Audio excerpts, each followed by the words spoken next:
Subscribe કરજો Shri Harileela YouTube ચેનલને. વિડીયોને લાઈક કરી કમેન્ટ કરી બેલ આઇકન દબાવજો નોટિફિકેશન માટે. જય સ્વામિનારાયણ. તારીખ 25 જાન્યુઆરી 2025 શનિવારના રોજ ષટતિલા નામની એકાદશી આવે છે. ભક્તો, પોષ માસમાં વદ પક્ષમાં આવતી આ એકાદશી ખૂબ જ પવિત્ર અને કલ્યાણકારી માનવામાં આવે છે. શાસ્ત્રોમાં આ એકાદશીનું ખૂબ જ મહાત્મ્ય બતાવવામાં આવ્યું છે. આ એકાદશી કરવાથી તમને અનંત ઘણા ફળની પ્રાપ્તિ થાય છે, તેમજ તમારી સર્વ મનોકામના તત્કાળ સિદ્ધ થાય છે. ભક્તો, એકાદશીનો શરૂઆત સવારના પહોરમાં નાહી ધોઈ પરવારીને ભગવાન સમક્ષ દીવો કરીને કરવાની હોય છે. આ એકાદશીના દિવસે નિર્જળા ઉપવાસ કરવાનો હોય છે. પરંતુ જો એકાદશીમાં નિર્જળા ઉપવાસ કરવાને જે અસમર્થ હોય તેમણે ફક્ત ફળનો આહાર એટલે કે ફળાહાર કરીને એકાદશી કરવાની હોય છે. ભક્તો, આ એકાદશીના દિવસની નિદ્રાનો ત્યાગ કરી ભગવાન તેમાં મનને જોડી 10 ઇન્દ્રિયોને જોડીને એકાદશી કરવાની હોય છે. ભક્તો, સામાન્ય રીતે એકાદશીના દિવસે ફક્ત પ્રભુનું ભજન, ધ્યાન અને કીર્તન કરવામાં આવે છે. એકાદશીની સંધ્યાએ રાત્રિના સમયે જાગરણ કરીને પ્રભુને પ્રસન્ન કરવાના હોય છે. જાગરણમાં તમે ભગવાનનું નામ કીર્તન, માળા, મંત્ર જાપ કે ભજન ભક્તિ કરી શકો છો. તે ઉપરાંત એકાદશીના બીજા દિવસે એટલે કે રવિવારના દિવસે સવારના પહોરમાં નાહી ધોઈ પરવારી યોગ્ય દક્ષિણા અને દાન કરી તમે પારણા કરી એકાદશીની સમાપ્તિ કરી શકો છો. ભક્તો, સામાન્ય રીતે એકાદશીના દિવસની નિદ્રા મૈથુનાદિક મનુષ્યોને ન જોવા, પશુ પક્ષીઓને ન જોવા, તેમજ ગરીબોને યથાશક્તિ મદદ કરી બ્રાહ્મણોને દાન આપી તમારા ફળમાં વૃદ્ધિ કરી શકો છો. આ એકાદશી ખૂબ જ પવિત્ર અને કલ્યાણકારી છે. ભક્તો, તે ઉપરાંત આ એકાદશીના દિવસે જો તમે આ એકાદશીની મહાત્મય કથા સાંભળો અથવા તો વાંચો તો પણ તેનું ખૂબ જ અધિક ફળ માનવામાં આવ્યું છે. તો આવો ભક્તો, આપણે સાંભળીએ ષટતિલા નામની એકાદશી વ્રતની મહાત્મય કથા. દાનભ્ય પૂછવા લાગ્યા કે હે બ્રાહ્મણ, મનુષ્ય લોકમાં આવેલા, જન્મેલા તથા બ્રહ્મ હત્યાદી પાપોથી અને બીજા પણ જુદા જુદા પ્રકારના પાપોથી યુક્ત એવા જે જીવો તે પાપ કરે છે, વળી તે જીવો બીજાના દ્રવ્યોને હરનારા છે અને પારકાઓને દુઃખમાં મોહ પામેલા છે. તેમ છતાં તેઓ નરકને કેમ પામતા નથી તે સત્યપણે કહો. હે ભગવાન, મહેનત કર્યા વગર થોડા દાનથી જેમ પાપ શાંતિ પામે તેમ તમે કહેવા યોગ્ય છો. ત્યારે પુલસ્ત ઋષિ કહેવા લાગ્યા કે હે મોટા ભાગ્યવાળા, તમે ઘણું સારું પૂછ્યું છે. તમે જે પૂછ્યું તે છાનું અને અતિ દુઃખે મળે તેવું છે, જે બ્રહ્મા, વિષ્ણુ, ઇન્દ્ર અને દેવતાઓને પણ કોઈએ કહ્યું નથી. હે બ્રાહ્મણોમાં ઉત્તમ, તે જ હું તમારા પૂછવાથી કહું છું તે સાંભળો. જ્યારે પોષ માસ આવે ત્યારે માણસે નાહી ધોઈ પવિત્ર થઈ ઇન્દ્રિયોને જીતી કામ, ક્રોધ, અભિમાન, અદેખાઈ, લોભ અને ચાડીથી રહિત થઈ દેવોના દેવને સંભાળી પાણીથી પગ ધોઈ પુષ્પ નક્ષત્રને દિવસે ગાયનું છાણ લઈ તેમાં તલ તથા રૂ નાખી 108 પિંડ કરીને તેમનો હોમ કરવો, તેમાં કોઈ પણ વિચાર કરવો નહીં. તે નિયમ પોષ મહિનાના વિશે પૂર્વાષાઢા નક્ષત્ર હોય તે દિવસે કૃષ્ણ પક્ષની દ્વાદશીના દિવસે લેવો. એ નિયમના પુણ્યના ફળનો વિધિ હું તમને કહું છું, તે પણ તમે સાંભળો. એકાદશીના દિવસે પ્રયત્નથી સારી રીતે નાહી ધોઈ પવિત્ર થઈ ઉપવાસ કરી દેવોનો દેવ એવા વિષ્ણુનું અર્ચન કરી તથા કૃષ્ણના નામોનું કીર્તન કરીને રાત્રે જાગરણ કરો. સવારે પ્રાતકાળને વિશે શ્રી વિષ્ણુના નામરૂપ મંત્રથી ઘીથી બળતા અગ્નિને વિશે હોમ કરવું. બીજા દિવસે ચંદન, અગરચંદન અને કપૂરથી શ્રી વિષ્ણુની પૂજા કરીને ખીચડીનું નૈવેદ્ય ધરવું. ત્યાર પછી વારંવાર કૃષ્ણ પરમાત્માના નામનું સ્મરણ કરીને ભૂરા કોહડા, નાળિયેર, બીજોરાના ફળોયુક્ત અર્ધ્ય વિષ્ણુ ભગવાનને વિધિપૂર્વક પૂજન કરીને આપવો. હે વિપ્રોના પતિ, તે સર્વે ફળો ન મળતા હોય તો તે પછી ઉત્તમ સોપારીયુક્ત અર્ધ્ય વિષ્ણુ ભગવાનને વિધિપૂર્વક પૂજન કરવી. હે દ્વિજોમાં ઉત્તમ, તે ઉપરાંત જેવી પોતાની શક્તિ હોય તેના પ્રમાણમાં બ્રાહ્મણોને કાળી ગાય દેવી. વળી હે દ્વિજોમાં શ્રેષ્ઠ, તે ગાયની સાથે ડાહ્યા માણસે તે જ વખતે તલ સાથે પાત્ર પણ દેવું. હે દ્વિજોમાં ઉત્તમ મુનિ, ધોળા અને કાળા તલ નહાવામાં અને ખાવામાં વખણાય છે, માટે શક્તિ પ્રમાણે પ્રયત્નથી ધોળા તથા કાળા તલ જરૂર દેવા. હે દ્વિજ, ખેતરની અંદર વાવેલા એક છોડની અંદર જેટલા તલ ઉગે છે તેટલા 1000 વર્ષ સુધી તલ દેનારને સ્વર્ગલોકમાં પૂજાય છે. તલથી સ્નાન કરનાર, શરીરે તલ જોડનાર, તલનો હોમ કરનાર, તલ સાથે જળ દેનાર, તલવાળું પાણી દેનાર, તલ ખાનાર અને તલ દેનાર, એ રીતે 6 પ્રકારે તલનો ઉપયોગ કરનારાના પાપ નાશ પામે છે. ત્યારે નારદ પૂછવા લાગ્યા કે હે મોટા બાહુવાળા, જગતને ઉત્પન્ન કરનારા હે કૃષ્ણ, તમને હું નમન કરું છું.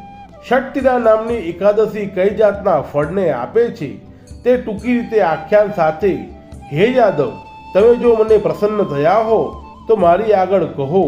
ત્યારે શ્રી કૃષ્ણ કહે કે હે બ્રાહ્મણ, જે રીતે બનેલું છે, જે મેં જોયેલું છે તે રીતે હું તમને કહું છું, માટે તે સાંભળો. હે નારદ, આગળ પૂર્વે મૃત્યુ લોકમાં નિત્ય વ્રત કરવામાં પ્રીતિવાળી તથા સદા દેવોને પૂજવામાં હેતવાળી એક બ્રાહ્મણી હતી, જે માસો સુધી ઉપવાસ કરવામાં પ્રીતિવાળી, હંમેશા મારી ભક્ત, કૃષ્ણ સંબંધી વ્રતોના ઉપવાસ કરનારી અને મારી પૂજામાં પરાયણ તત્પર રહેતી હતી. હે દ્વિજ, તે બ્રાહ્મણીએ નિત્ય ઉપવાસોથી પોતાના શરીરને કલેશવાળું કર્યું હતું. હે દ્વિજ, તે બ્રાહ્મણી સદાકાલ હંમેશા દીન બ્રાહ્મણોને અને કુમારિકાઓને ભક્તિથી ઘર વગેરે દેતી. વળી તે મોટી બુદ્ધિવાળી બ્રાહ્મણી અતિ કૃચ્છ નામના વ્રતમાં પણ પ્રીતિવાળી હતી, અર્થાત અતિ કૃચ્છ નામનું વ્રત પણ કરતી હતી. પરંતુ હે દ્વિજ, તેણે બ્રાહ્મણોને તૃપ્ત કર્યા નહીં, તેમ દેવોને પણ તૃપ્ત કર્યા નહીં, અર્થાત કોઈને પણ તે દિવસે અન્નદાન દીધું નહીં. એ રીતે બ્રાહ્મણીએ વ્રત કરતા ઘણો કાળ વીતી ગયો.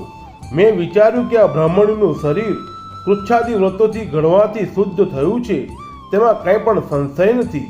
વળી આ બ્રાહ્મણીએ કાયાને કષ્ટ આપીને વિષ્ણુનો લોક તો મેળવ્યો છે, પણ હે બ્રાહ્મણ, અન્નદાન તેને આપ્યું નથી કે જે અન્નદાનથી ઉત્તમ પ્રકારની તૃપ્તિ થાય છે. તેમ વિચારી તે અન્નદાનની ભીખ માગવા સારું હું મૃત્યુલોકની અંદર આવેલા તે બ્રાહ્મણીના ઘરને વિશે કપાલિકા એટલે કે અઘોરીનું રૂપ ધારણ કરીને ગયો અને તે બ્રાહ્મણી પાસે ભીખ માગવા લાગ્યો. તેથી તે બ્રાહ્મણીએ પૂછ્યું કે હે બ્રાહ્મણ, તમે મારી આગળ સાચે સાચું કહો કે તમે કયા ઠેકાણેથી આવ્યા છો. તે રીતે બ્રાહ્મણીએ મને પૂછ્યું, પરંતુ તેનો કોઈ પણ ઉત્તર ન દેતા હે બ્રાહ્મણ, મેં પાછું બીજી વાર પણ તેને તેમ કહ્યું કે હે સુધરી, મને ભિક્ષા દે. તે રીતે તેના પૂછવાનો ઉત્તર ન દેતા બીજી વાર પણ મેં ભિક્ષા માગી. તેથી તે બ્રાહ્મણીએ મોટા ક્રોધથી મારા વાસણમાં માટીનો પિંડો નાખ્યો કે હે બ્રાહ્મણ, હે દ્વિજ, તરત જ હું પાછો સ્વર્ગમાં ગયો. ત્યારથી ઘણે કાળે અતિ મોટા વ્રતો કરનારી તે તાપસી બ્રાહ્મણી વ્રતો કરવાના પ્રભાવથી સદેહે એટલે કે દેહ સહિત સ્વર્ગમાં આવીને માટીના પિંડ દેવાના પ્રતાપથી મનગમના ઘરને પ્રાપ્ત થઈ. પણ હે વિપ્ર, તે ઘર ધન્યના ધાનથી ભંડાર વગરનું હતું, અર્થાત તે ઘરની અંદર અનાજ ભર્યું ન હતું. હવે તે બ્રાહ્મણી ઘરમાં આવીને જેવી જોવા ગઈ તે ઘરમાં તેણે કાંઈ પણ વસ્તુ દીઠી નહીં. તે રીતે બ્રાહ્મણીએ કાંઈ જોયું નહીં. તેથી હે દ્વિજ, ઘરમાંથી બહાર નીકળી મારી પાસે આવી કે હે કૃષ્ણ, હે વિષ્ણુ, મેં અનેક પ્રકારના કચ્છ નામના વ્રતો, બીજા વ્રતો તથા અનેક ઉપવાસો કરીને પૂજા વડે સર્વ લોકોને ઉપજાવનારા, પેદા કરનારા દેવની આરાધના કરી છે. તે છતાં હે વિષ્ણુ, મારા ઘરમાં કંઈ પણ ધન દેખાતું નથી, અર્થાત કંઈ પણ વસ્તુ નથી. તે રીતે બ્રાહ્મણીએ કહ્યા પછી મેં તેને કહ્યું કે હે બ્રાહ્મણી, તું હમણાં તો જેવી આવી છે તેવી જ પાછી ઘરે જા. તું જઈશ કે તરત જ સુંદર રૂપવાળી દેવોની ઘણી સ્ત્રીઓને આશ્ચર્ય સાથે તને જોવાને આવશે. તે વખતે તારે ષટતિલાના પુણ્યોનું ફળ સાંભળ્યા વિના બહાર ઉઘાડવા નહીં. અર્થાત દેવોની સ્ત્રીઓ તને ષટતિલાના પુણ્યના ફળનું વર્ણન કરે ત્યારે જ તારું મોં દેખાડવું, અને ષટતિલાના પુણ્યના ફળનું વર્ણન કહ્યા વિના તેને દેખાડવું નહીં. તે રીતે મનુષ્ય લોકની તે બ્રાહ્મણીને કહેવાથી તે બ્રાહ્મણી જેવી ઘરે ગઈ. તેટલામાં તો હે નારદ, દેવતાઓની સ્ત્રીઓ તે બ્રાહ્મણીના ઘરે જઈને કહેવા લાગી કે હે સારા મુખવાળી, અમે તને જોવા આવ્યા છીએ, માટે બાર ઉઘાડ, એટલે તને જોઈએ. એવા દેવોની વચન સાંભળીને મનુષ્યલોકની બ્રાહ્મણી બોલી કે હે દેવનારીઓ, જો તમે મને જોવા આવી હોય તો ઘણું કરીને સાચું બોલજો, કારણ કે બાર ન ઉઘાડવાનું કારણ છે. જો તમે મને કોઈ ષટતિલા એકાદશીના વ્રતના પુણ્યનું વર્ણન મને કહો તો જ હું બાર ઉઘાડું, તે વિના હું બાર ઉઘાડીશ નહીં. તે રીતે બ્રાહ્મણે કહ્યું. તથાપિ કોઈ પણ દેવનારીએ ષટતિલા એકાદશીના પુણ્યના ફળનું વર્ણન કર્યું નહીં. એટલામાં વળી એક બીજી બોલી કે મારે તો મનુષ્ય લોકની સ્ત્રી જોવી છે. તેમ કહીને તેણે ષટતિલા એકાદશીના પુણ્યના ફળનું વર્ણન કર્યું. ત્યારબાદ હે દ્વિજોમાં ઉત્તમ, તે સર્વ દેવનારીઓએ બાર ઉઘાડીને મનુષ્ય લોકની તે બ્રાહ્મણીને જોઈ તો એ બ્રાહ્મણીના જેવી કોઈ પણ દેવી પણ જોઈ નહોતી. દેવીઓના અર્થાત દેવતાઓની સ્ત્રીઓના ઉપદેશથી સાચા વ્રતવાળી મનુષ્ય લોકની તે બ્રાહ્મણીએ ભોગ અને મોક્ષના ફળની દેનારી ષટતિલા એકાદશીનું વ્રત કર્યું. તે ષટતિલા એકાદશીના વ્રતના પ્રભાવથી ક્ષણવારમાં તે બ્રાહ્મણી રૂપ અને ક્રાંતિવાન થઈને ધન, ધાન્ય, સોનું, રૂપું તથા વસ્ત્રાદિ આદિ સર્વે સંપત્તિવાળું ઘર પામી. આ ષટતિલા વ્રત કરનારે અતિ તૃષ્ણા કરવી નહીં, તેમ ધનની અંદર ષટપણું કરવું નહીં, અને પોતાના ધનના પ્રમાણમાં તલ અને વસ્ત્ર વગેરેનું દાન કરવું. હે દ્વિજોમાં શ્રેષ્ઠ બ્રાહ્મણ, એ પ્રમાણે ષટતિલા એકાદશીના દિવસે ઉપવાસ કરવાથી તથા તલ વગેરેનું દાન દેવાથી જન્મ જન્મને વિશે આરોગ્યને પામે છે, દારિદ્રતા નાશ થાય છે અને કષ્ટ પણ નાશ પામે છે, તેમ દુર્ભાગ્યપણું પણ નાશ પામે છે, તેમાં નક્કી કંઈ પણ સંશય નથી. હે મુનિઓમાં શ્રેષ્ઠ, તે રીતે વ્રત કરવાથી સર્વ પાપોમાંથી મુકાય છે, તેમાં કાંઈ પણ વિચાર કરવાની જરૂર નથી. વિધિપૂર્વક સારી રીતે દીધેલું દાન સર્વ પાપોને મટાડનારું છે. તેમ તે દાન આપવાથી શરીરને વિશે કંઈ પણ પ્રકારનો અનર્થ થતો નથી. તેમ શરીરને વિશે કોઈ પણ પ્રકારની મહેનત કરવી પડતી નથી. તે પ્રમાણે શ્રી ભવિષ્યોત્તર પુરાણમાં પોષ મહિનાની કૃષ્ણ પક્ષની ષટતિલા નામની એકાદશીનું મહાત્મય સંપૂર્ણ થાય છે.